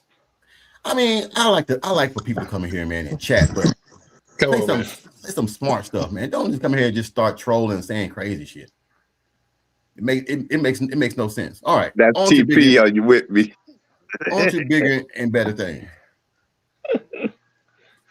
Do we is with Smitty pretty much retiring? Does that worry you guys any about the physicality for Oklahoma? No. Not for me. Not at all. I think it'll help us in the long run when it comes to injuries. And I know the type of system he's bringing in and being able to implement that is more conducive with sports performance and making sure that we maximize the young man's time and not overexert him. Yeah, Well, let I me feel ask like you this question. he's stuck in his old ways. Let me ask you this question. Could that be the reason why we lost all those wide receivers in that season? I mean, the injury to Burks that could have been related to like overexertion and stuff like that. Like when you get like a bruised hair and stuff like that, that's normally like overexertion of or overworking out a certain like body part. So, but as far as like ACL tears and stuff, that's like unpredictable. I mean, you can't really blame him for that. The one thing that I always tell people and everything, man, that worried me, and with me being close to Clemson and everything and having an inside track, I can tell you, this is anywhere and everywhere BB has went, there's been guys getting hurt. It's just we're hearing it now because we're Oklahoma fans. This has happened at Clemson as well. That's just the way he practices. He practices physical 24/7. There is no day off because he really believes that you cannot fake being physical. Either you're going to be physical or you're not. So are we willing to live with that or die with that? That's the question. I think there's a happy medium. I just gonna say, there has to be. Like you don't want to be like Riley's strength and conditioning coach, but then you don't want to be doing yoga 24/7, but you also don't want to be hitting the iron 24/7 either. well, I know for me to piggyback off of Kyle here is the truth of the matter is I want to maximize our efficiency to where we're peaking at the right time. In order to do that, you got to make sure we don't overexert them and do too much too early and have them peak early and not be able to go through the full gauntlet of a season. Yeah. I mean, from what I've heard, the way I would do it, the only thing I would change with them, as far as the way I've heard, like how he does his intensity workouts year round. Yes. I would keep that during the summer and winter, and then during your season and spring, you kind of tone it down a little bit. You don't need I mean, you're already hitting with pads springtime and game time and season time. So, I mean, you don't really need that extra physicality because, I mean, you're already bringing it on the field. Now, as far as summer and summer and winter, you kind of need that because you ain't got nothing else going on. Well, here's my thing on that, and you guys can test in and chime in. You already know what you got. You got a physical team. You ain't got to go out there and prove every single damn practice that you still got that itch. We got some dogs. You mean tell me that David Stone gonna not go 100%? You mean telling me that James Jackson ain't go 100%? They're gonna go 100% 24/7. But they need, thank you, Thunderers, they need a day off to recover. What happened to Monday, Tuesday? You practice hard. Wednesday, you shoulder pads and helmet and shorts, and then Thursday, walk through, and then Friday is walk through. That can still be effective. You ain't got to go Monday through Friday hitting. Well, see, that's where I feel that a fresh eyes on the deal with our AD, plus connecting with Nagy and being able to have a new strength coordinator. I think it will allow us to go into the next level, because we still want some of his physicality, but there was times he would go on 2 to 3 hours. You don't need to go that length of time in these days. If you can't get done in an hour and a half, then you're doing too much. One thing about James Dobson and everything, he is mainly for the players. He is mainly for the players. And now with Smitty stepping down and James taking over, I think you might see a heavy medium and everything, to where everything starts to calm down just a little bit. Because also too, let's just be real. Smitty's that old-fashioned smash mouth physicality. You know, we're gonna do this. Sometimes you need that young guy to come in with a different sense of urgency, a different eye, a different test, a different vision of, hey, we're gonna do it this way or that way. It ain't gotta be, you know, that I'm saying, work harder, not smarter. When work smarter, not harder. I think he's gonna bring that in, because we got too damn many guys getting hurt. Let's just be real. We got too many damn guys getting hurt. And it used I used to 2 say, years ago, 2 years ago with all those, my bad. 2 years ago with all those receivers, that was an anomaly. Like, that's never, if that ever happens again, like, people were wanting jobs fired because all that happened. I mean, shit like that doesn't really happen. 6 receivers, come on, dog. Yeah, that was just a, I don't know.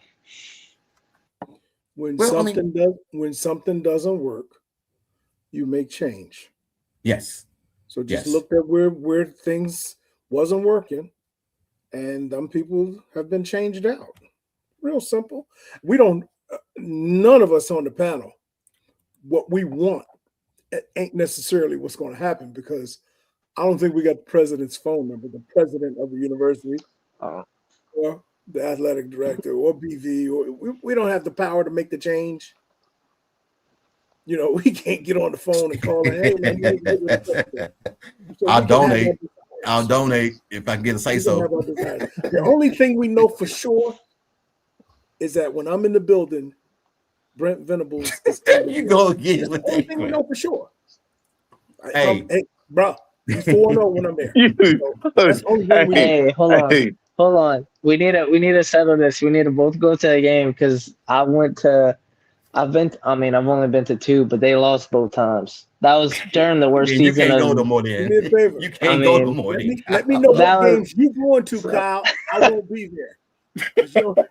Matter of fact, do me a favor. Don't go to any more games. Yeah, I don't plan on it anytime soon.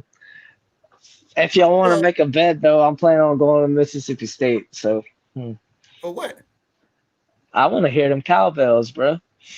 Please just stay outside the stadium or something. No, in my defense, though, that was the Jackson Arnold year. So, I mean, I don't think anything could have helped that. Just tailgate and have a good time. That's all. This might help you guys out. There was an inside story that a friend of mine got a hold of. He said, and I trust what he says. He said that he saw Bill Beanbo at Indiana 2 or 3 days before they played for the national championship. And I think I told TP this and everything.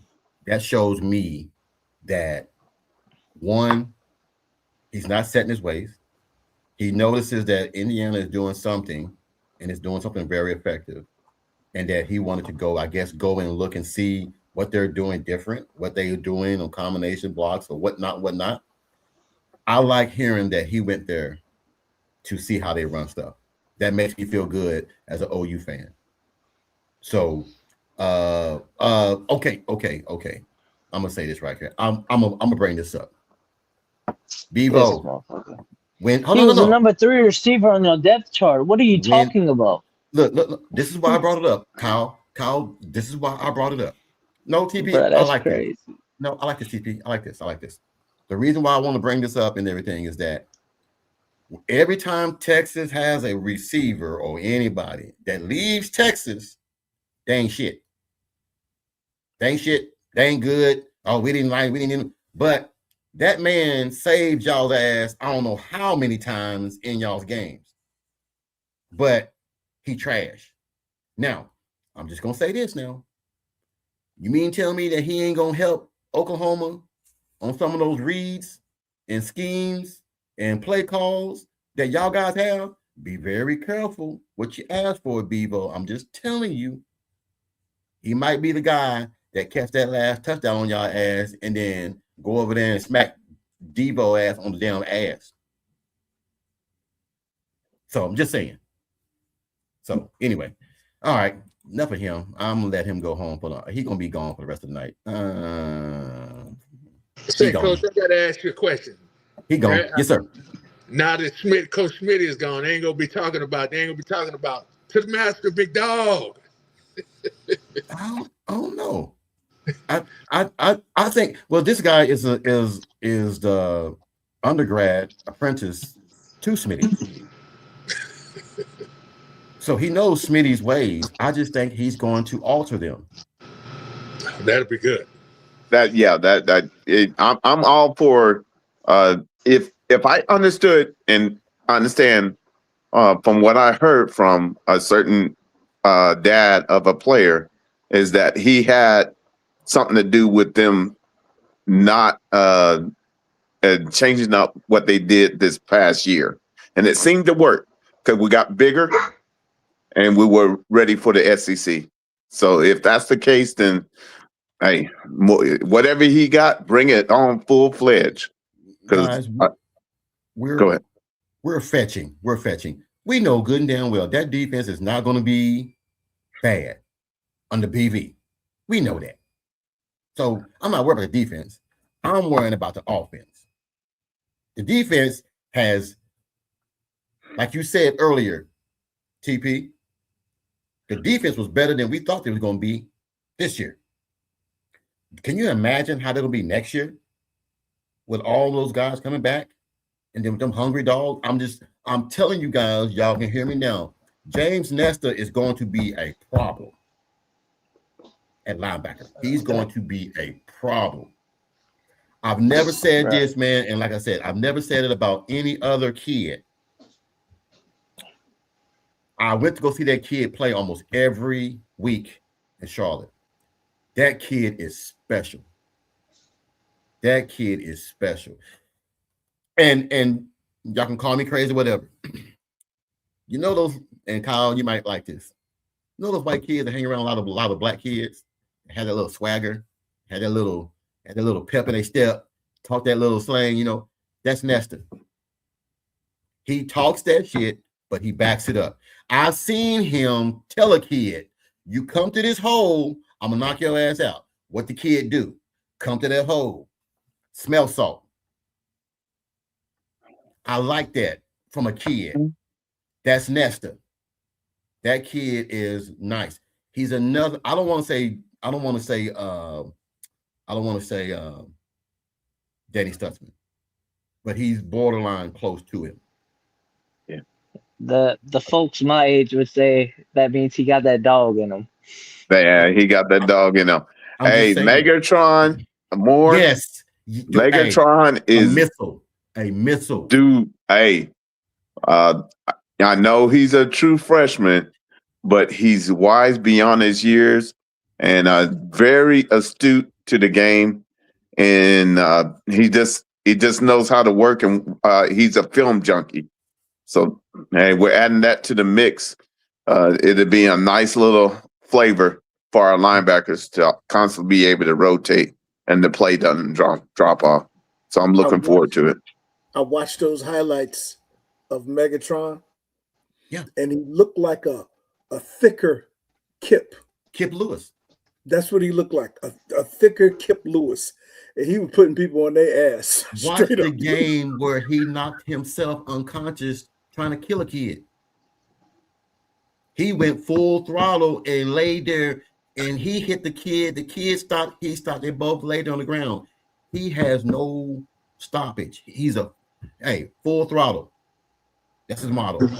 You know what? It kind of reminds me of a passed on OU player. I don't know if you all remember Austin Box. Yes. Yeah. That's James Nestor. That's him. Right there. That's him. That's James Nestor right there. Like that. Yep. He sacrificed his body. Man, that dude was a great player. Too bad he just went on home early. Man, that kid was nice, man. That kid. You think back, man, to all the that question I asked earlier should have been about that. Oklahoma has a legacy to be great.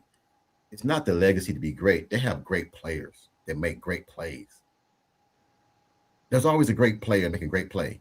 Roy Williams jumping over, getting the Texas ball and everything. CeeDee Lamb, D.D. Westbrook, Baker, Adrian Peterson. You got Samaje Perine. I mean, Joe Mixon. You DeMarco Murray doing you got so many. Yes, sir. As much as we don't say it, y'all gotta put Caleb Williams in that talk. Oh, dude.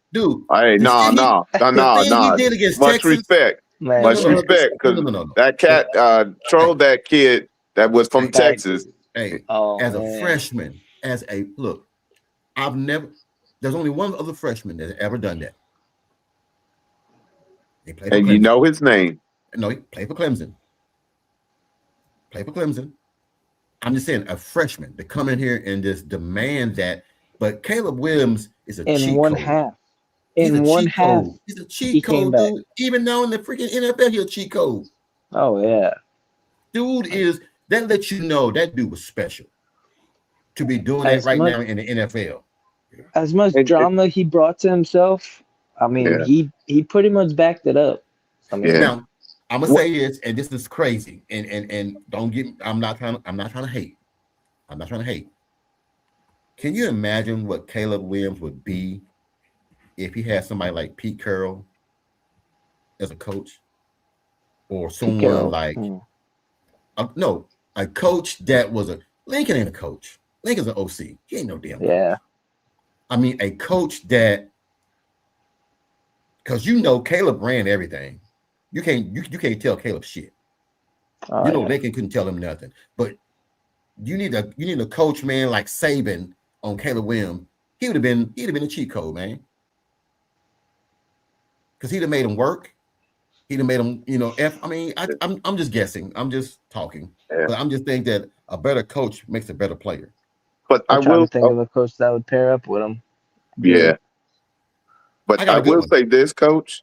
The one thing I'm drawn back to what you said earlier is that from that 6th and 7th season to this past year, we really didn't know what we had as a defense with what we lost, but it's almost like we multiplied.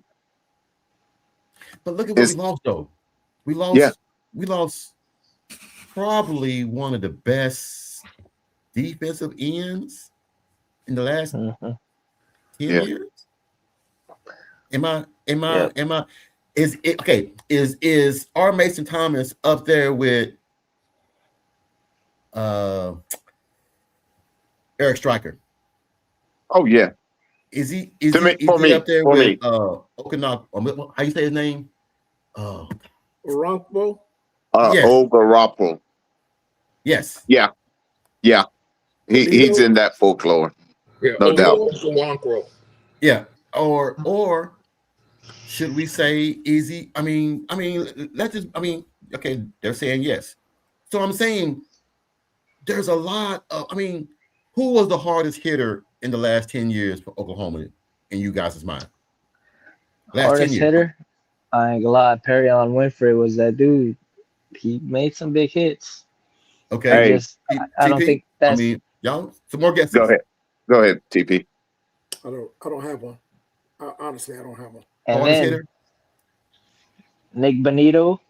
No, I'm gonna I tell can you name a few. No, in my eyes, the hardest hitter. Well, it's been longer than 10 years. Damn. I got one. I'm gonna say Rennell Lewis. Yeah, I was gonna say Rennell, and then Rennell Lewis put people to sleep. The last one. yeah, Rennell would put people to. He would put night. Hey, They call him Night. Hey, that Stanford game. Hey, dude. Hey, he put you to sleep.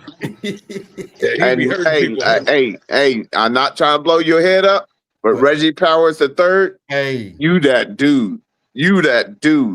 We done seen you put smack down on people and made the referees think that you were doing a penalty. You that dude.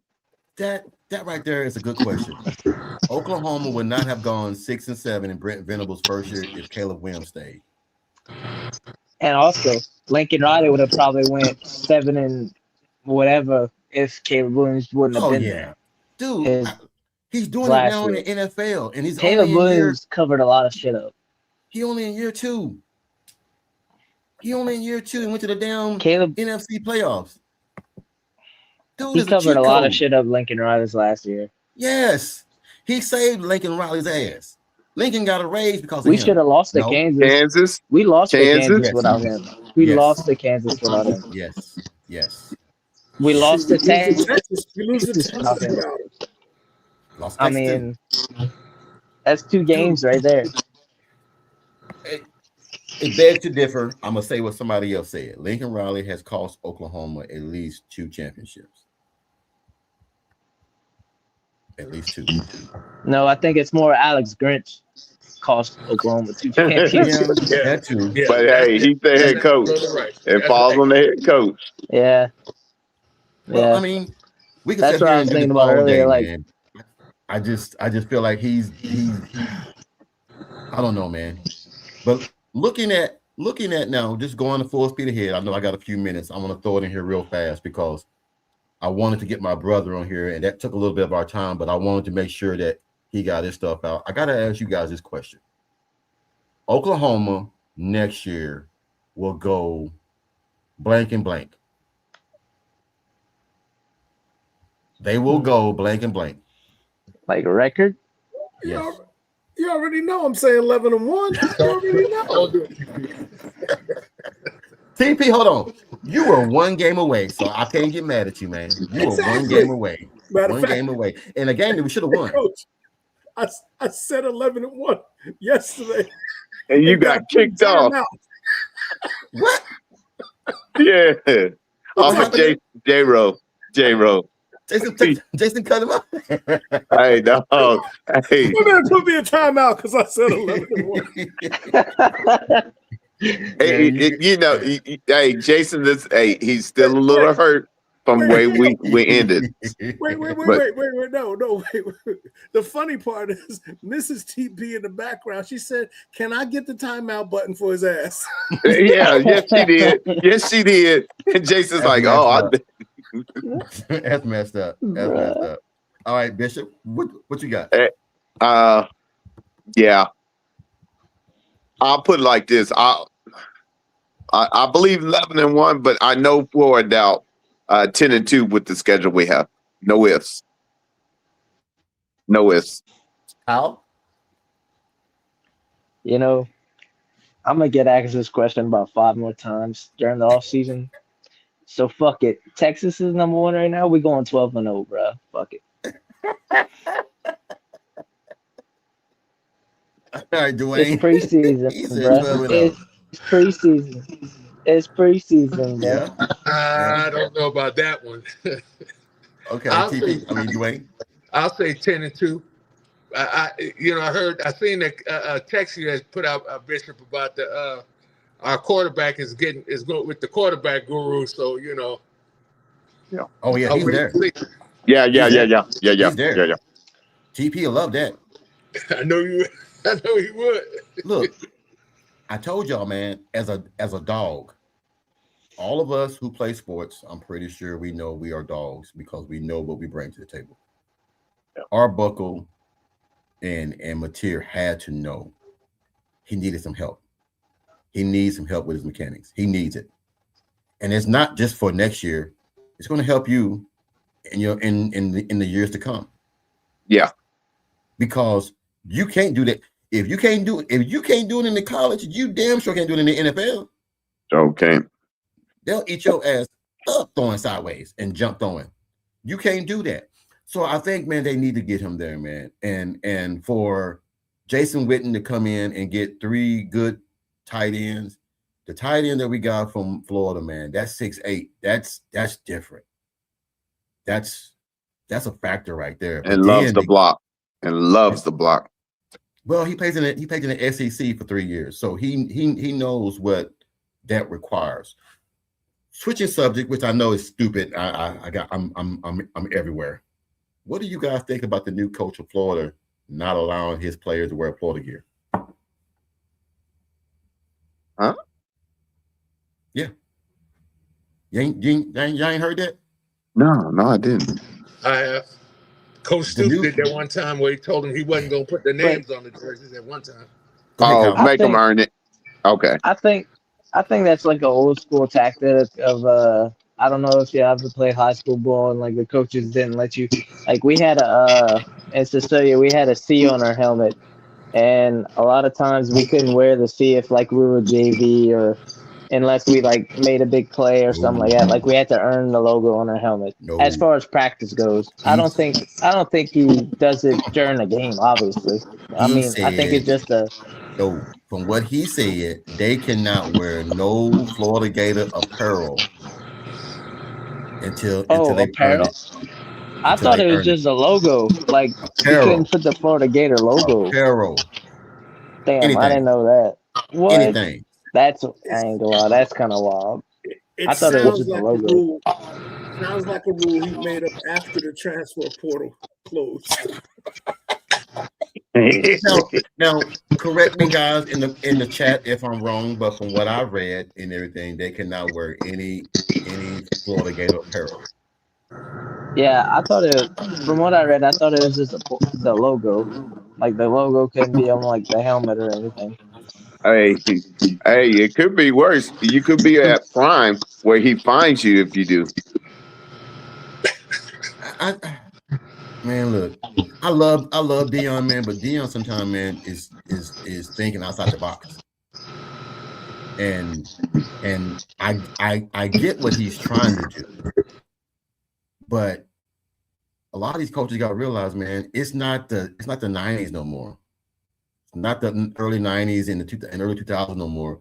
A lot of this shit that y'all used to do that made you guys dogs and hungry, you can't use those tactics no more on these young kids because they don't get it.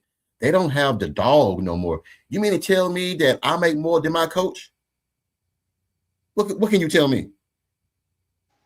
Just be real. I mean, we all grown men here. If TP, you my coach, and you make 6 million, but I'm making 12 million for 1 year, what you gonna tell me?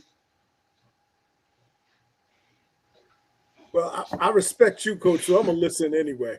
But no, I'm just saying a younger kid. But I understand the point. I do understand. Kid. So until he gets that first check.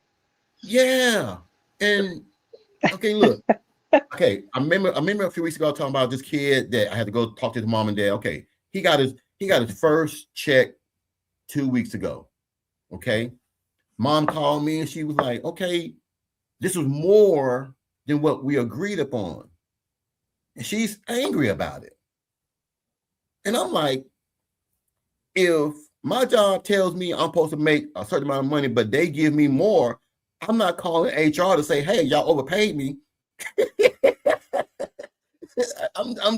I'm just, but she's worried. She's so worried that this money is illegal. And I was like, no, Samantha, it's not illegal. This is the new way now. And so what I'm saying, the reason why I said it is this. A lot of these people, man, feel like this new age is going to kill football. I just think that it's finally okay for players to get paid. But you still got to play. You still got to play. Can I say something? Because yes, sir.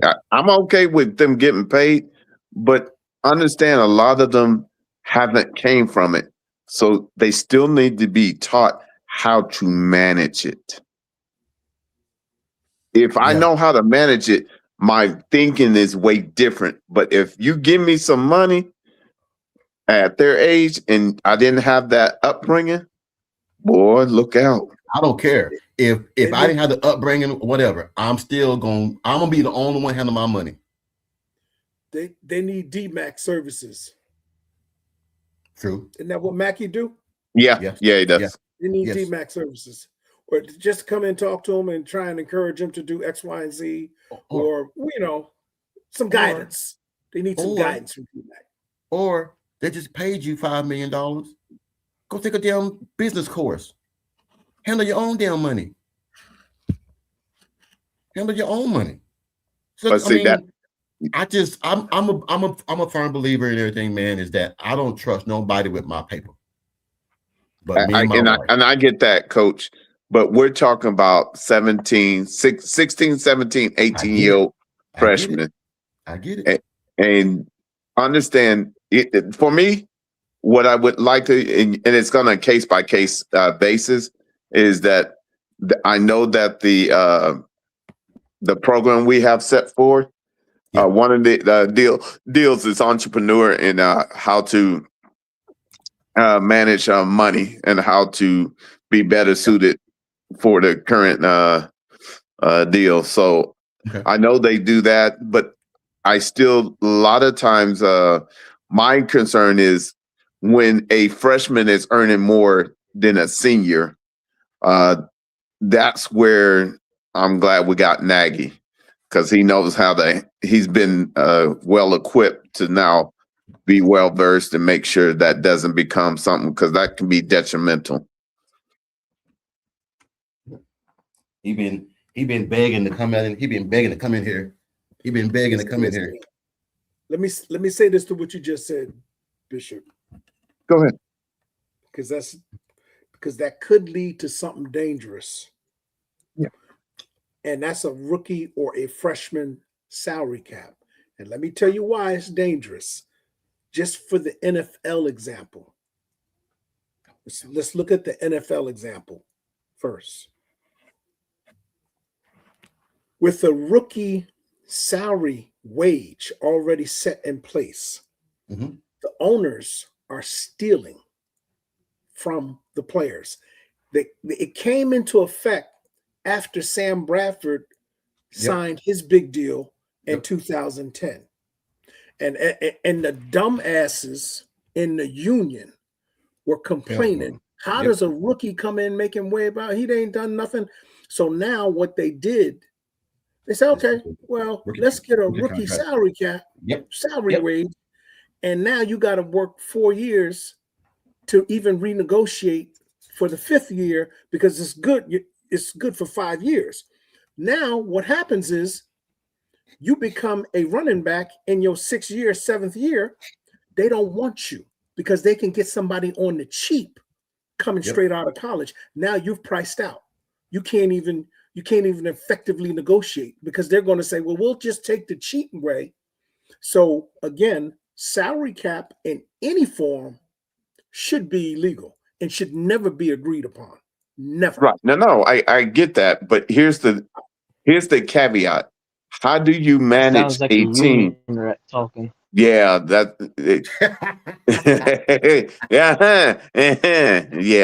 But the union man talking. Yeah, that's exactly what that was. But hey, I respect that. The key is to be able to manage a nucleus of a team. You have to have certain parameters or guardrails. And understanding that I'm not trying to cut no young man's money off, but it's a reason why we can only give so much, and that we know what we have, but understand that's why he also have accelerators that goes off of the, well, we'll leave that for another day. There's accelerators or incentives that falls for the next season. The only problem with incentives is, what if they sit you on your ass purposely? Ain't nobody You thinking have about to have, you have to have rules set. Yeah, that's no, You still get paid though. because the still get paid. NFL does it. See, you got to remember where Nagy's from. He's from the NFL. Yeah. If a kid is going to hit some numbers, they might sit you. They might, just to keep you from hitting your numbers. Don't act like they wouldn't do something. Oh no, Yeah, no. okay. They've done Now, that okay, before. you talking real biz. Okay, yeah. You talking square biz. Whenever you deal with billionaires and deal with money, man, you're always going to have loopholes anywhere and everywhere. Yeah. That's why I say a salary cap should be illegal. There is no salary cap on how much an NFL owner can earn. True. But yet we want a salary cap for how much an NFL owner can pay. But we're talking about, and I get what you're saying about the NFL. In college, you have a allotted money that you have to. Go ahead. The only reason I'm bringing up this NFL model because I just listened to Nagy the other day. I got you. All right. So I listened to him the other day, and he was alluding to something like that, something like the NFL model. That's what he wants to bring. And then listen. Anytime, no, you're right, TP. You're right. Anytime another person wants to cut somebody's wages, you got to be careful with that person. The one thing that Nagy has over everybody else, Nagy has had the experience. Nobody else has had the experience. So Oklahoma brings it, and we see it as, oh shit, they're doing this. This is what everybody's going to be doing. Nagy is just ahead of everybody and getting it prepared for Oklahoma. So when it hits, Oklahoma been doing it for all these years. Which now, TP, now hold on. Me being a union guy, I can sit here and tell you I don't agree with it, but that's just the way. That's just what it's going to. That's just what it's going to.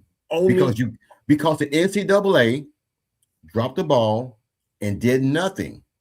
They did nothing. They let everybody just pay whatever you want to pay.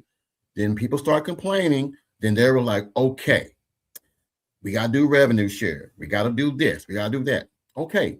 They're trying to put a stipend in place somehow, some way for these players. But there is no dollar amount because there is no dollar amount. Right. That's what I'm saying. I'm speaking from the perspective of they want to bring in a wage. A max cap out. Yes. And I'm saying a wage cap. Yes. That's unfair. In the wage cap. All right, Kyle. I'm saying a wage cap is no good. That's all I'm saying. But I think it's a little bit too late for that now. I mean, with all this money coming in, when the NCAA should have jumped in when they had the opportunity to address all that. But again, they dropped the ball. The NCAA didn't jump in because the NCAA has been doing illegal dirt over 75, maybe 100 years. Oh yeah, man. I mean, let's be real, man. This shit been going on forever, man. This been going on forever. Let's just be realistic.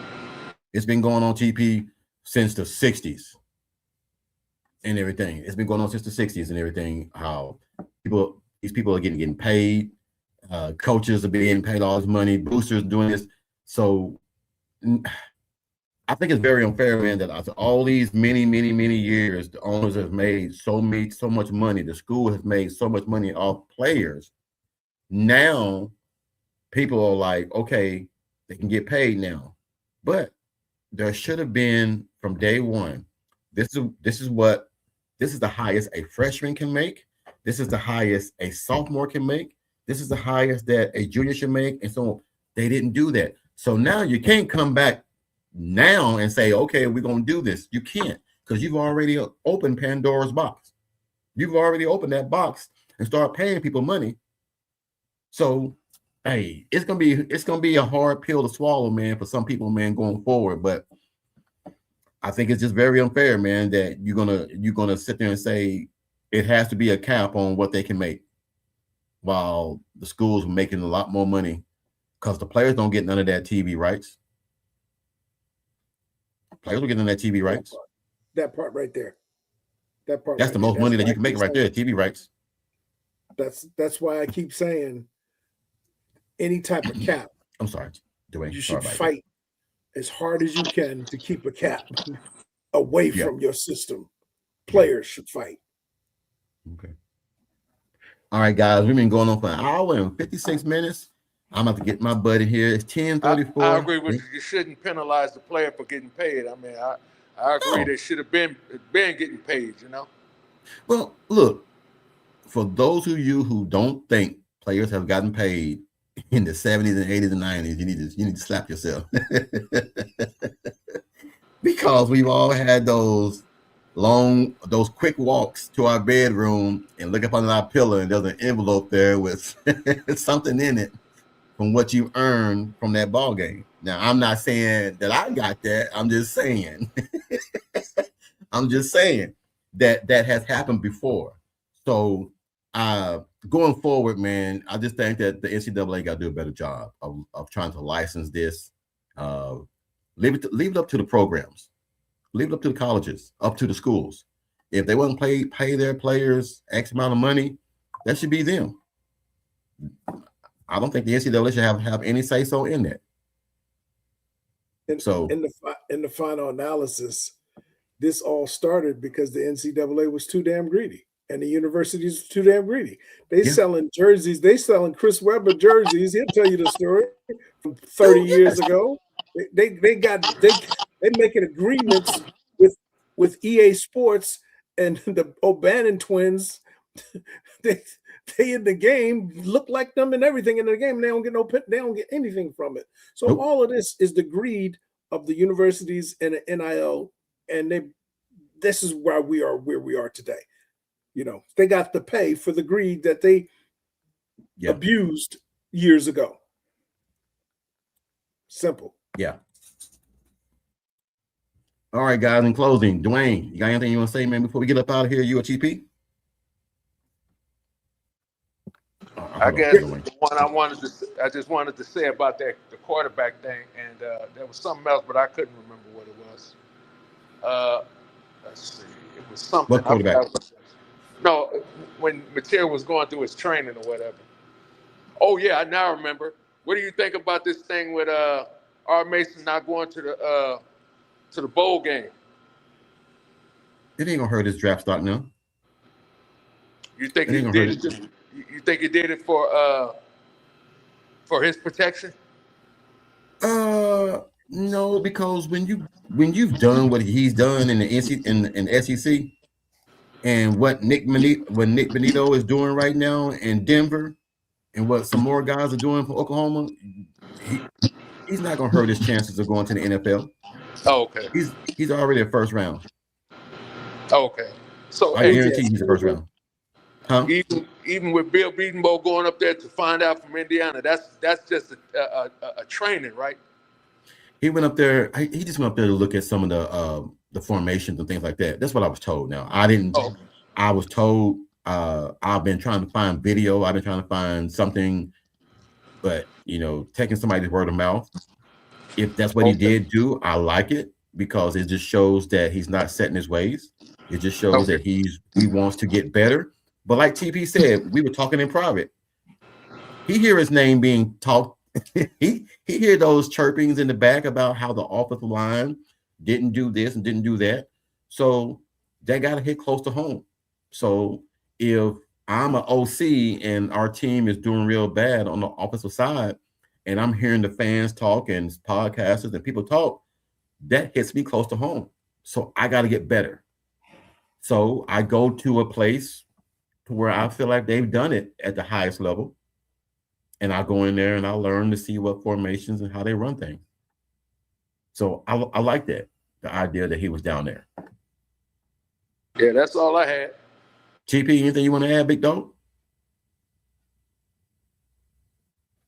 No, sir. Just a pleasure meeting your family today, Oh, man. and thank you for the opportunity to be on with you. Oh man, always, man. Like I said, that's my little dude, man. Like I said, I'm gonna get my sister on here one day, man. Like I said, that's the Brian say that I was his role model, but my sister was my role model because she had scholarships. If Kim would, I say this, and it's not a negative thing. It's not a negative thing because I love my niece and I'm glad that she's here. My sister had a scholarship to play college ball, and she got pregnant. So we don't know what she could have been. And, you know, and saying it in a positive way, not in a bad way. We don't know what she could have been because I'm telling you guys, you know, and I don't try to blow smoke up nobody's butt. She'll tell you herself.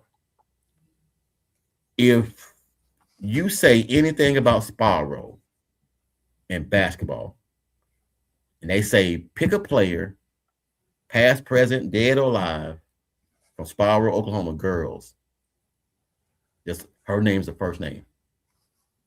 And that means a lot from a program that has a lot of girls that play at the highest level. And I mean highest level. But to average 30 or 40 points a game is unheard of for a girl. That's crazy. It's unheard of. Unheard of. There was 2 girls in the state of Oklahoma that you knew their names. Kim Walker and Delmonica DeHorney. Those 2 girls battled every single time. Delmonica was like 6'3". Kim was like 5'10", 5'11". Kim would bust that ass every time. Left hand, right hand, off glass, free throws, you name it, she do it. Because my dad made her play with boys from when she was 6 years old, 7 years old, all the way up. She played with boys. She didn't play with girls. So anyway, as always, gentlemen, love you guys, man. Hope you guys, man, are safe. Hope you guys have. Dwayne, how's everything down in? You good down there? Oh yeah, man, we good. We didn't get no snow or anything. It's just raining a few days. It's cold right now. It's just cold. So I called Bishop and I called the Legend to see how they were doing. They said they were good. So yeah, everything is good. Hey, Coach, whenever you get a chance, text me your brother's podcast show and all that, because I might want to just, you know. I'm gonna tell you right now, Dwayne, you and him would get along perfect.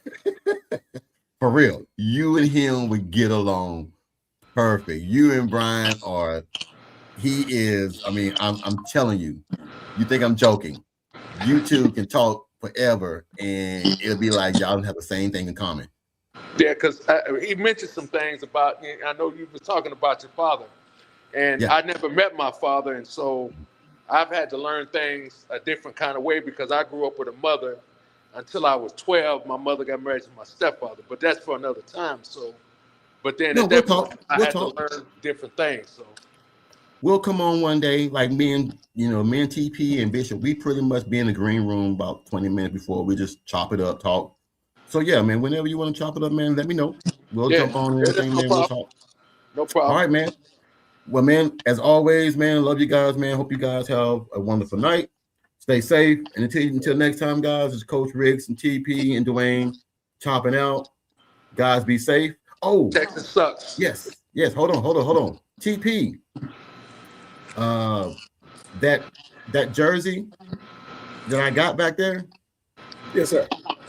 Whenever you come down to the ball game, I'm gonna give it to you. Because nobody came close to the score. So I'm just gonna give it to you whenever we come down for the Keontae game. Thank you, sir. I'm gonna give it to you. Sir. All right, man. You guys have a wonderful night, man. Peace out. All right, brother. Take it easy. God bless you. All right, man. Yes, sir. Money, making good, my money need alone. I'm just getting money. I'm just getting money.